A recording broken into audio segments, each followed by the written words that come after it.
Um, Assuming if you are being asked to describe Ibrahim Traotre, how are you going to describe him? PLO Lumumba is describing Ibrahim Traotre, and as a youth of Africa, how to equate yourself into Ibrahim Traotre situation.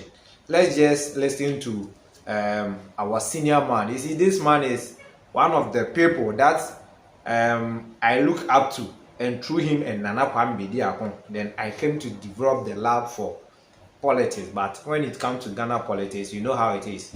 It is dirty and full of useless activities. Because even for now, Charlie, let's Burkina Faso must be understood in the context of history.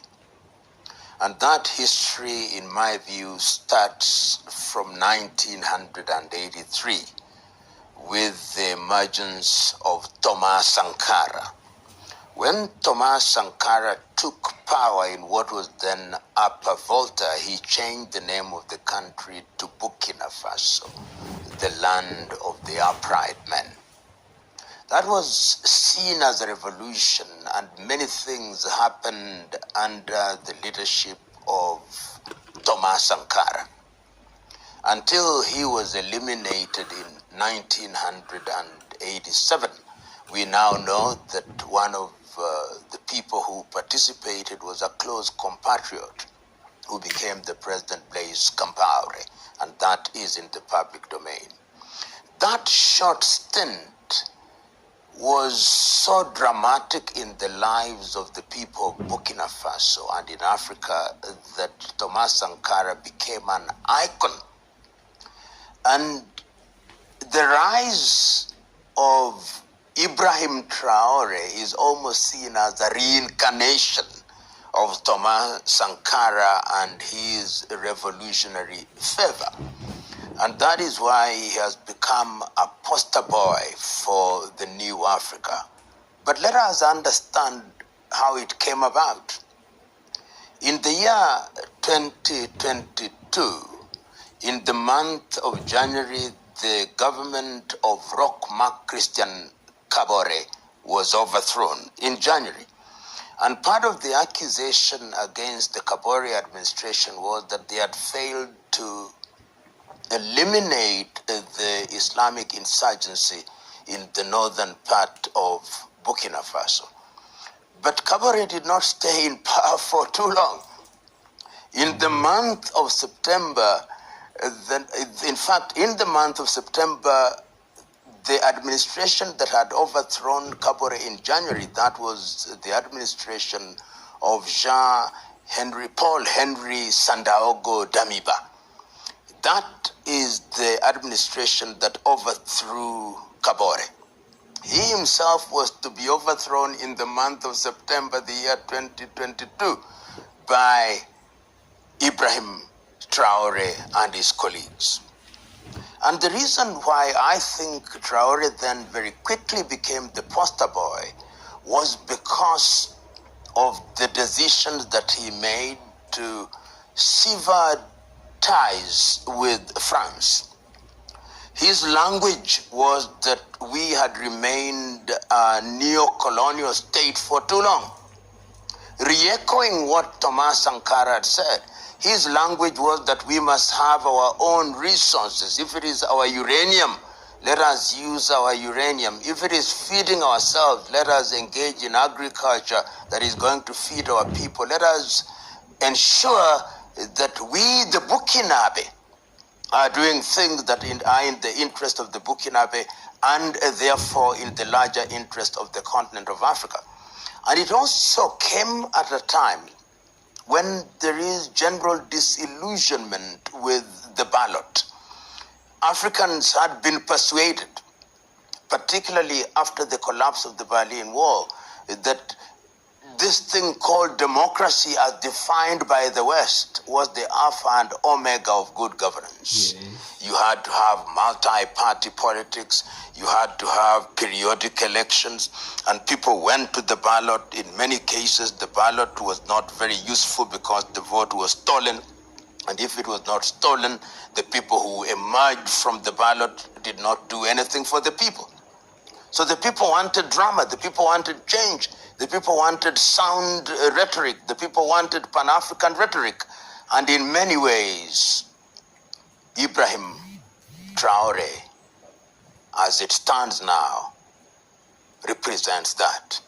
But remember, his administration has only been in power for 3 years. In the life of a nation, that is a very short time. And one may say the beginning is good, but the journey is still long. Once again, when one continues that conversation, I want us to remember that in the year 2014, in Malabo, in Equatorial Guinea, African heads of states and government came up with the Malabo Protocol that outlawed unconstitutional changes of power.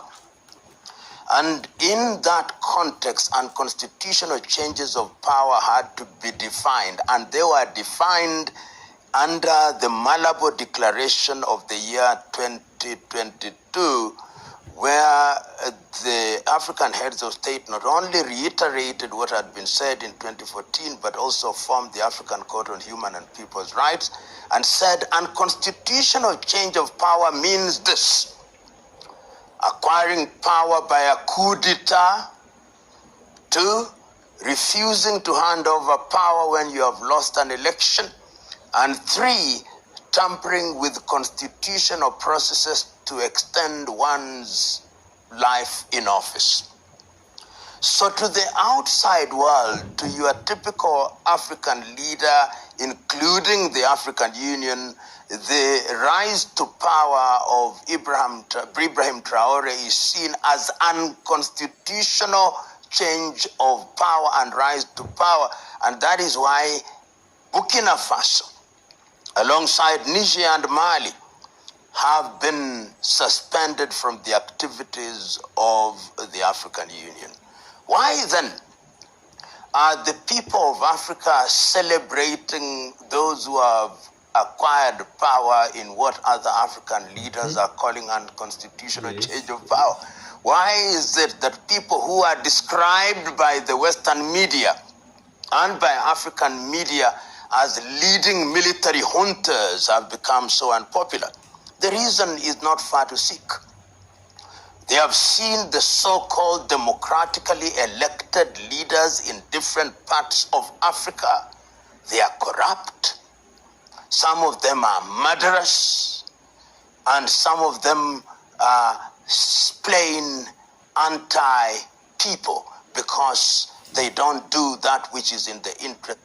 And those watching me, please, we will continue, but let me draw you attention on a little bit information that most of we the Pan-Africanists or we the African youth are not aware of. If you do your research well to search the sponsors or those who have been sponsoring this ECOWAS and AU, you'll be shocked. Europeans are there sponsoring them, France are there sponsoring them, China are there sponsoring them, and there are some even low-class countries that are sponsoring these people. And the funny aspect of it is, when you go to ECOWAS,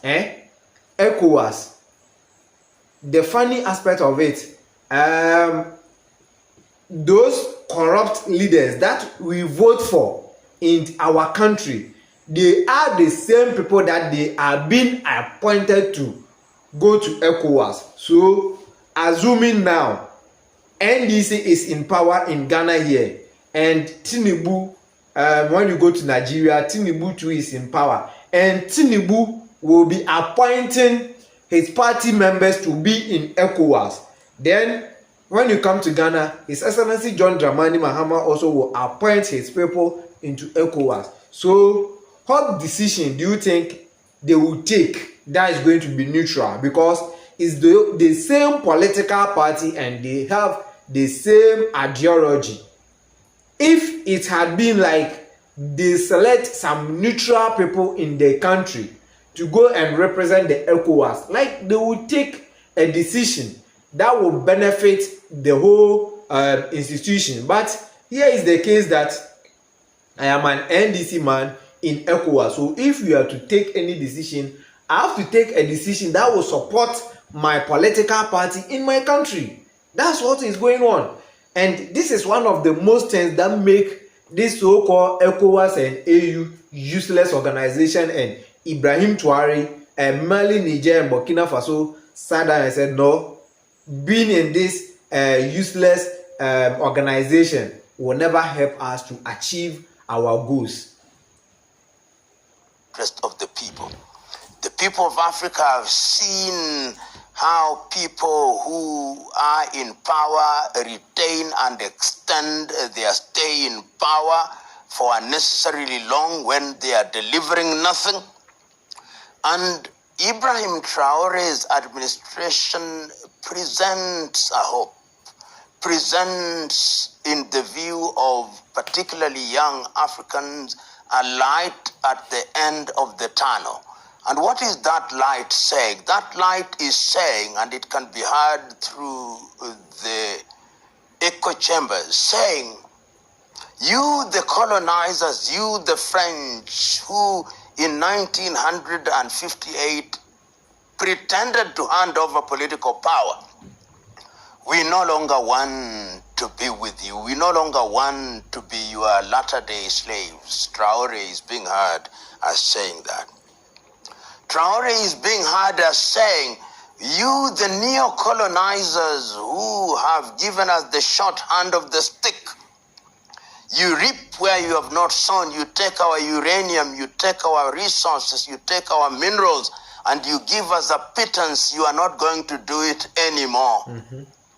You, the colonizers who handed over to us systems of governance that cannot work, including electoral commissions, including printing ballots in your own countries, including printing paper currency in your own countries, we will not allow you. He is saying that. You, the colonizers who, when we want to liberate ourselves, you create insurgency, you sow seeds of discord within our ranks, we are not going to allow you to do that. You, the African Union, who ought to be protecting us as Africans, you ECOWAS, who ought to be protecting us as Africans, you too appear to be mere lapdogs of the international order, particularly the West. To the extent that he is saying that, he is striking the right chords of a dissatisfied, disillusioned people in the continent of Africa, and their wish and desire is that there is a new dawn. A new dawn where governance will be different. A new dawn where governance will be people-centered. A new dawn where the umbilical cord between the colonizer and the free peoples will be severed. That is what, in the minds of many, Ibrahim Traore represents. And that is his appeal. Remember, throughout history, people, and this is human, always want symbols of what they are fighting about. In the struggle for independence, if you look at other nations, in Ghana it was Nkrumah, Tanzania it was Nyerere, in Zambia it was Kaunda, in Malawi it was Banda, in Mozambique it was Machel, Angola it was Neto. But this is now big because Traore has come at a time when there is what I call African Renaissance, and people want things that are pan-African to defy what happened in Berlin in 1884 and 1885. That is what is happening. He is that symbol. You know, in history, people emerge, or leadership emerges, that is defined by environment. Upper Volta had been one of the French colonies that was seen to be wedded to the Paris government, almost in the class of La Côte d'Ivoire or Senegal at one time. When Thomas Sankara came and said, we've got to recognize ourselves, and started by changing the name of the country, that was unprecedented.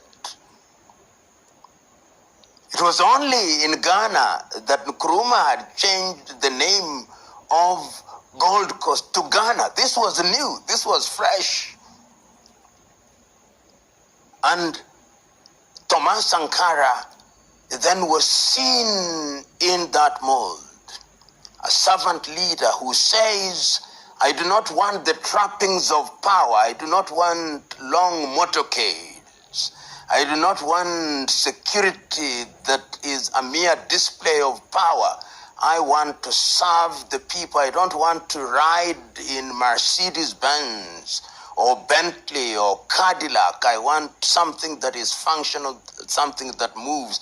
And when Thomas Sankara appears in 1987 at the OAU meeting in Addis Ababa, Ethiopia, and calls for our refusal to pay debts, he created a revolutionary fervor in Burkina Faso. And Traore is in that tradition. He was young then, but the stories must have been told to him of Thomas Sankara. Mm-hmm. And remember, they come out of the same environment, the military environment. They may have been trained after the style of the French, but sometimes you've got to swim in the oceans of the enemy in order to know who they are. So he grew in that environment, and when therefore he comes and says, we are leading, when he comes and says, we are not going to have the trappings of power to prevent us from working for the people, when he comes and says, my salary is not going to be increased, when he comes and says, I'm not going to be summoned to appear in European capitals, when he comes and says that the IMF and the World Bank are not going to dictate to us what to do, when he comes and says that the mineral companies of the West are not going to tell us what to do, we are going to choose our own friends in the international arena, he is speaking for many people in the continent of Africa.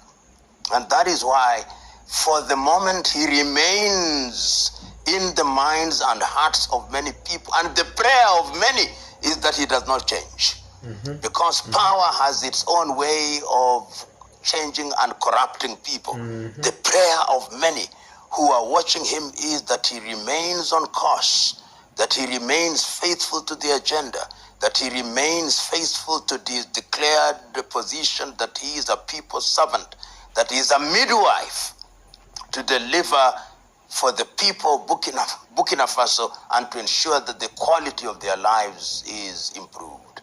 For the moment, he is receiving the best judgment that a leader can expect. He can do no wrong in the minds of many.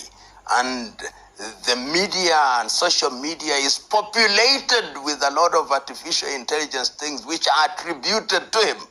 And they are all positive. That is a statement of the hunger that Africans have for positive messaging.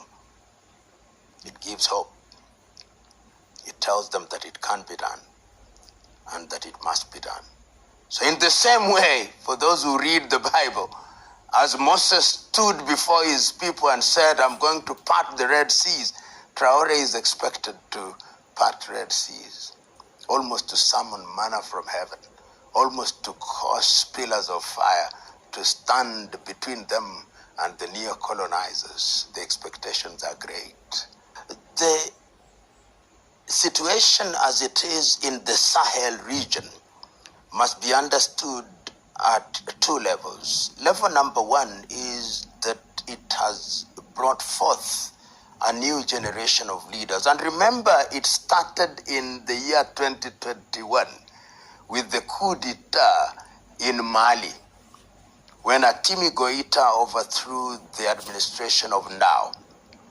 When he did that, the rebellion started, and immediately after that, there was the Burkina Faso coup in 2022, and immediately after that in 2023, there was the coup in Niger. And immediately after that, you saw that they were expelled, and three countries have moved out of the economic community of West African states and created their own one in the Sahel. And remember that that region is also infested by insurgencies who we think are also manufactured by the former colonizer France. Remember that that region has said we are having one currency. Remember they've said that we are allowing free movement of people. Remember that they are removing tariff and non-tariff barriers. Remember that the French have also ensured that their kin and kith in the West are hostile to those administrations, and of course by extension hostile to Burkina Faso. Remember that they were exploiting the uranium. Remember they were exploiting their minerals. Remember that they saw these as satellite states, and it is for that reason why Russia became attractive as a trusted ally. And many in the West sometimes don't understand why Russia is attractive as an alternative to the Western countries. The history is long, but let us cut it short. Russia was not a colonizer. Despite attempts by some Western historians to say that they attempted to colonize in Africa, they did not. So there is no colony of Russia. And even when the Soviet Union existed prior to the collapse of the Soviet Union in 1989, and we use the word Russia as if it was the same as the Soviet Union. At least that is what happened in many parts of Africa. And what did they do? They were seen in the early days to be positive supporters of African initiatives. In Egypt, during the administration of Gamal Abdel Nasser, when the West had refused to build the Aswan High Dam, it is the Russians who came. In Ghana, the Russians were friendly to Kwame Nkrumah, of course, then a Soviet Union. In the Democratic Republic of Congo, when the UN had refused and or failed to come in aid of Patrice Emery Lumumba, it is the Russians who are called, and then Lumumba was called a communist. So the Russians were also present in Angola to support NATO. They were present in Mozambique to support Mondlane and Machel. They were present in Zimbabwe to support Nkomo and Mugabe. They were present to support the African National Congress in South Africa. Their presence in Africa has been seen as positive, and they have been seen as a friend who does not want to humiliate and dominate. They may have their interest in having minerals, they may have their interest, as indeed every country does, but they are people you can call friends, not fair weather friends. And it is in that context that then they become a natural choice for two reasons. One, historical. Secondly, because they have the military wherewithal. Remember that this world is the law of the jungle. And if you have a friend who is feared by your enemy, then that does guarantee your security. And it's that context, therefore, that you see Russia have become in many ways the protectors of this administration at the request of the administration. Because if it were not so, history tells us that you can be eliminated. And we have had many rumors of attempts at the life of Ibrahim Traotre. And these colonizers, they don't do so directly. They use your very own. They create fifth columnists within your very own system. And if you had any doubt, how did they eliminate Thomas, Isidore, Noel, Sankara? Through the people that he thought were his friends. In Kiswahili we say, kikulacho kingoni mwako. That which bites you is inside the clothes that you wear. And that is why you need friends who will stand by you, come rain or shine. And for the moment, the Russians have demonstrated that they are such friends. When one talks about friendship, particularly in this harsh world, where in truth it can be said there is a new scramble for Africa, in this harsh world where the European powers, former colonizers, are losing their territory and influence one by one, in this harsh world where the Western countries, the conceptual West, believe that they are losing their territories to Russia and China, to be a friend of Russia is to invite enemies from the West. And that is why you see, using even African institutions, they threaten Burkina Faso, they threaten Mali, they threaten Niger. Using different methods, they try to ensure that they drain water out of your pond so that you cannot survive. So in the short to medium term, it is going to be a difficult time.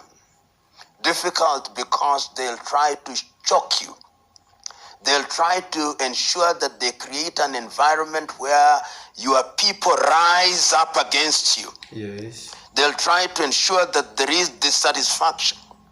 So going forward, what I would myself suggest is that the engagement be structured and be beyond human beings. Human beings can only exist for so long.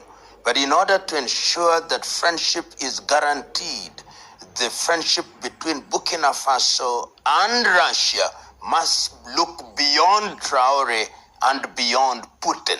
And that can be done by ensuring that the engagements are of mutual strategic interest for the countries, so that if it is in agriculture, if it is in the mining sector, if it is in tourism, if it is military, then those structures are put in place, and 100 years from today, holding all factors constant, they can survive those who entered into them as agreements.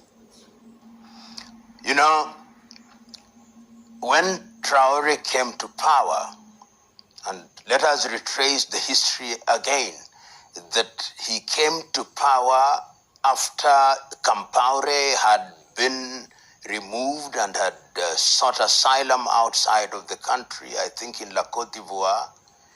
He came to power after Jean-Marc Christian Kabore's administration had been taken away.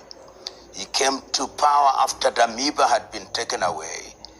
And when he came and he appeared to be relieving and reviving what I call the Sankaraist philosophy, he became an immediate enemy of Paris, led by Macron.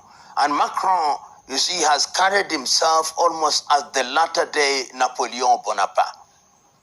To the extent that he has done so, anybody who is not towing the line, Macron, I think, sees himself, and this is subject to debate, not only as Napoleon Bonaparte, but also as Charles de Gaulle.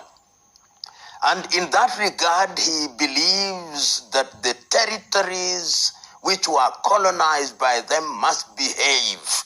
Remember, in 1958, after the yes-no vote, in which case only Sekou of Guinea voted no, they used to refer to former French colonies as territoire d'outre-mer. These are our foreign territories in the distant land. So when you break loose, as Burkina did, says, what is happening here? Who do they think they are? Do they think they can withstand France? So it is personal anger. It is ego that has been hurt, and that can be dangerous. Hence, the reaction that you see from Paris. Ibrahim Traotre and his compatriots are giving a bad example to otherwise good boys and girls. When you look at Traore and Burkina Faso now, I think there are four categories of people when you look at how they are dealing with the Traore.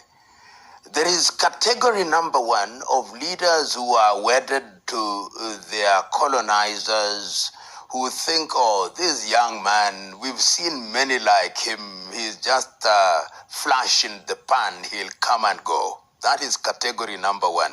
And I'm sure they tell their masters in the West, we have seen many, didn't we see Sankara, didn't we see Lumumba, didn't we see Nkrumah, didn't we see Machel? Category number one. Category number two are those who are saying, I wish it was me who was getting this kind of adulation. What could I have done in order to ensure that my name is emblazoned on every other media? Those are actuated by ego and malice and envy and jealousy. That is another category of African leaders. The other category of African leaders are those who fear. They fear that what this young man and his compatriots are doing is setting a bad example, and I must now look very keenly at what my young men and women in the army are doing. They can't sleep because they fear that they themselves can meet the fate of those who are removed by Traore. So they fear in that regard. Then there is the fourth positive category. They are few and far between. They are the ones who say, yes, these things we call unconstitutional changes of power. This is not unconstitutional change of power. This is rebellion, and not just rebellion. This is revolution. And they are saying, let us not ostracize these young men and women. They actually represent a new generation of Africans who are impatient, who feel let down. Let us support them. One of them who is emerging in that category is my very good friend, John Dramani Mahama of Ghana, who upon returning to power in Ghana told the ECOWAS leaders, we must engage the Sahelians. And he's been to Ouagadougou. He's been to Bamako. He's been to Niamey. They are saying that this situation is a clarion call to the entire continent of Africa, that if we don't change for the better, then we will be eliminated.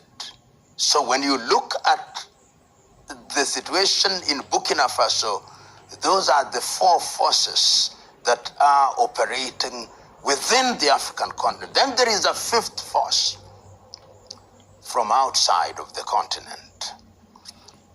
This is France.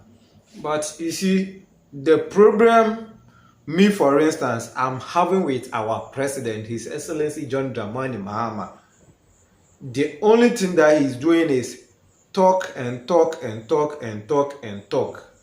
And to be honest with you, I don't know whether they've been paying people to project him on a different scale or what it is, because the country is not stable. When it's come to, they were talking about the dollar rate has been reduced, fuel rate has been reduced. Yes, truly, the fuel, the price has been reduced and it is now rising. The dollar, the price has reduced. Yes, still, the system is still in hardship. And in all, we don't have job to do. We have nothing to do in the country. And His Excellency John Dramani Mahama is not talking about it. Galamsey is destroying our land. He's not talking about it. This so-called Igbo king and his team are destroying Ghana. The system is not working to check any crime rate. People are dying on our roads. So His Excellency John Dramani Mahama is only doing talk, but he is not putting in any action. And this has made people outside Ghana believe that, oh, Mahama is doing his best to develop the country, but Mahama is doing nothing. These young people are making us to lose our spheres of influence. They think they are going to make something to work in Burkina Faso. We will not allow it. What we are going to do is to cause and support insurgency so that if there is no total breakdown of law and order in those countries, then there will be a civil war. And I can tell you, they are doing everything in their power, covertly and overtly, to undermine those administrations. And I have no doubt in my mind that on a daily basis, they have individuals in their intelligence community asking, how can we eliminate him? Can we eliminate him by poisoning his toothpaste like we tried before with other people? What do we use? On a daily basis, they are planning. In 1965, Nkrumah gave an iconic speech. He said that it is the duty of the military to support the government in power and the duty of the military not to be involved in politics. But if it becomes necessary for the military to get involved in politics, it should only be for a short time as justified by necessity, and then they must go back to their military duties. In other words, even the Osagie for Kwame Nkrumah himself, who unfortunately ended up being a victim of a military coup, did appreciate that there may be circumstances in which it can become necessary. In Africa, why is it becoming necessary? It is becoming necessary because those who are in office have perfected the art of sustaining themselves in power by manipulating the ballot. You know, there are 55 African countries, 54 recognized internationally. 40 of those countries print their ballots outside of the continent of Africa. And there is evidence in the cases of some of these countries that ballots are actually pre-marked in favor of certain candidates. So you can wake up all you want very early in the morning. But as was said by one leader many years ago, it is not those who vote that matter, but those who count the votes. So today, you walk across Africa and you hear young people saying, what is the purpose of voting anyway? The result is predetermined. And these individuals, once they get into power, what is their greatest claim to fame? They are thieves, they are liars, they are murderers. So people are becoming helpless. And it is in this context when an enlightened or a group of enlightened individuals in the armed forces then seize power through the barrel of the gun, then they get the people's support, because the people say, we don't like these individuals and therefore we are not going to listen to these individuals who say that power has been seized unconstitutionally. We are going to argue that the end justifies the means. And this is why, therefore, coups are becoming something that are celebrated. That is why there were people dancing in the streets of Niamey. That is why there were people dancing in the streets of Bamako. That's why there were people dancing in the streets of Libreville. That is why there were people dancing in the streets of Ouagadougou. And I'm sure there are many more in different African countries waiting to dance and asking themselves, when will an enlightened group of men and women emerge in our country to save us from the clutches of these megalomaniacs who have succeeded in manipulating the ballot? Burkina Faso has tried to achieve many things, but I also want us to contextualize Burkina Faso. The Burkina Faso economy is a small economy. Its GDP at very best is just slightly over 20 billion United States dollars. That is a small economy. But as the saying goes, you cut your coat according to your cloth. size. And what the administration of Traore has tried to do is, number one, to restore people's confidence and pride and esteem. That must never be forgotten. That people simply want to live free. They don't want to feel that they are enslaved or they are slaves of anybody. I think that has been done, giving meaning to the name of the country, the Burkina Faso, the land of the upright man. Number two, they have identified key areas that touch society.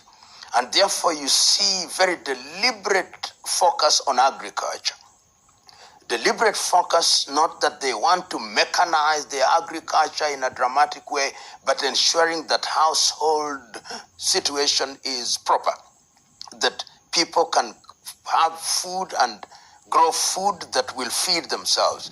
That, I think, we see that there is quite some investment in agriculture, and attempts actually are being made to even mechanize agriculture to the extent that it is necessary so that they do not rely on importation from food. That is also happening. The third thing is education, because people recognize that education is an important investment for younger people, and you can see that there's attempts, even in the face of very limited budgets, attempts to ensure that schools are equipped and schools are being managed in a manner that is responsive to the realities of the day, including technology and artificial intelligence. Another area that they have done very well is with a view to taking control of their natural resources. You will know that many of the resources, particularly in the mining sector, for which Burkina Faso is very famous, was under the control of many companies which were based either in Canada, the United States of America, Australia, and of course France. They are saying all the minerals and all these must now be mined for the benefit of the people of Burkina Faso. And they are not saying we are not going to trade with the world. No.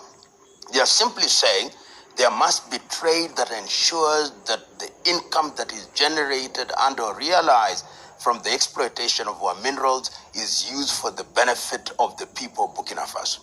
They have also entered into what I call very useful engagements, and I think there are ongoing negotiations, particularly with the Russian government, with a view to having energy.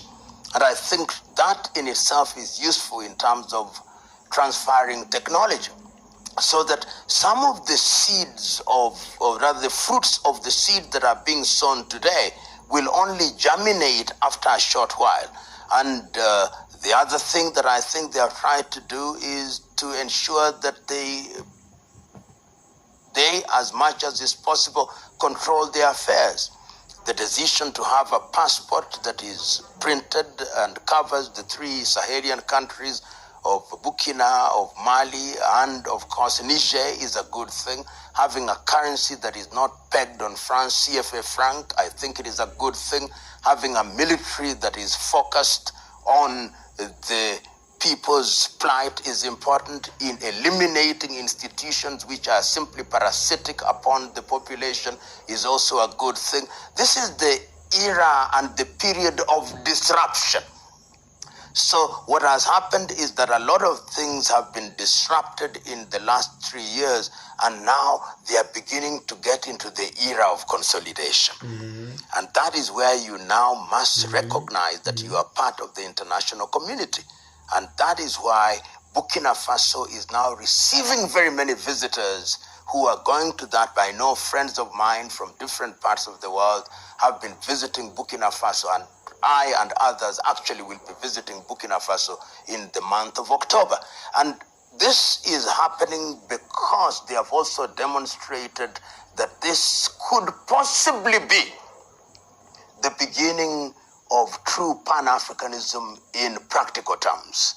So a lot of things are happening there, and I think when you are doing well, if you allow me a football analogy, when you are moving with the ball towards the goal, the noise is useful to encourage you to hold the ball well in the knowledge that it is only when you score that you make us happy.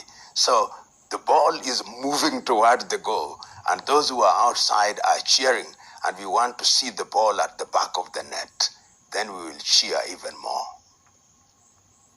As I said, Ibrahim Traotre is a symbol. And a symbol is part of the system.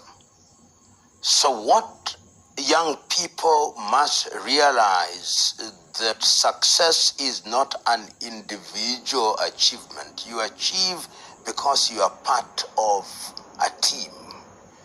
You achieve because you are part of a chain, and a chain has many components. You achieve because you are focused. You achieve because you are courageous. You achieve because you love your country and you are selfless. You achieve because you don't have insatiable appetite for good things. You achieve because you are able to identify friends. You achieve because you have conquered yourself and you want to serve. Those are the positive lessons that young people must draw: discipline, courage, focus. Africa stands at crossroads. And when you are at crossroads, you choose which path you are going to follow. What is happening in Burkina Faso, and by extension in the Sahelian region to include Niger and Mali, is a good thing.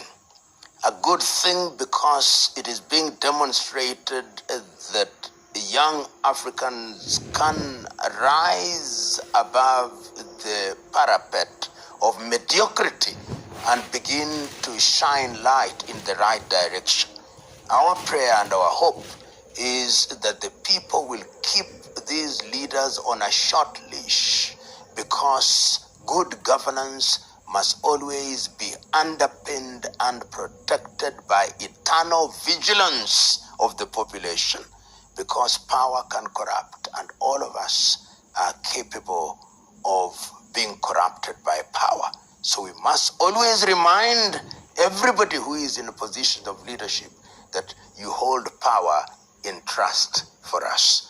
And that is why we must remind Traore, remind Atimi Goita, remind Shani that you are there, but you are merely the arrow's head. The arrow's head without the tail cannot move. Right, so this is what our brother Piero Lumumba has for us, and it's very inspirational, advisable, and historical speech that this man has been giving. That's why I said I've been following him for so long, but I see sometimes the reason we have not been able to posting their videos and their reaction is, we try to speak the English language, but we are not good, or we are not fluent in speaking English. So sometimes we just have to struggle, then bring in the past and present and whatever, we join them together so that at least we can also bring one or two conversation that we think it is interested for, especially those who have been following this platform with their Sampa Spiritual and Herbal Center.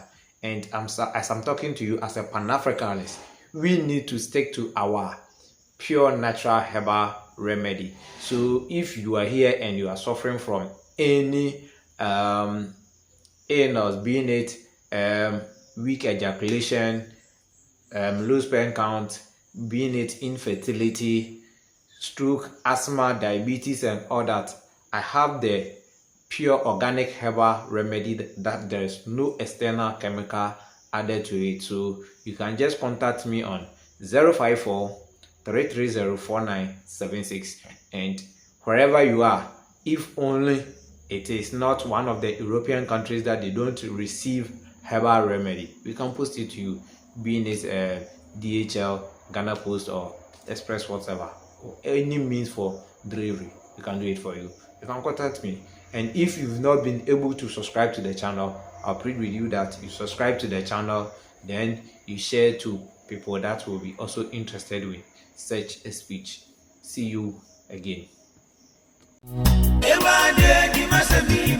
Ano kwamo mienka na awodi nipa pina ekwa tete mu pao amani pampempema wale agu odia sampa spiritual and herbal center awo wo mo yade se wo mbe mu wanya basisi a yade bi tise stroke gonorrhea anaba ma waye mre e wampamu low sperm count wo mo wano aduro tatahwe ene je sam ne se saba ne sunsum nsam a wo mo tene te se ye sunsum aware anasa yare bi ne yade ama wo pampabone anabo ana wanya abai ama ne court case wo betu charge osisi a anam omadwuma panti ni pampempem ana be fo kofie ekoye sunsum nyuma edemom se mosini ene enzimani akabom dia sunsum niama asie betu obi age wukunu anasa woyere awaresem adwumasem akwantuom nsem ni nyina ayasumasem fabedan odia sampa spiritual and herbal center obehu yan New Koforidua ejoso ne konongo infinfin aye Ashanti region. Ehon ma number aye didi juma no aye 054 330 4976 and I say 020 134 0421 054 330 4976 and I say 020 134 0421. Odia Sampa Spiritual and Herbal Center. Ye be diwa samamount.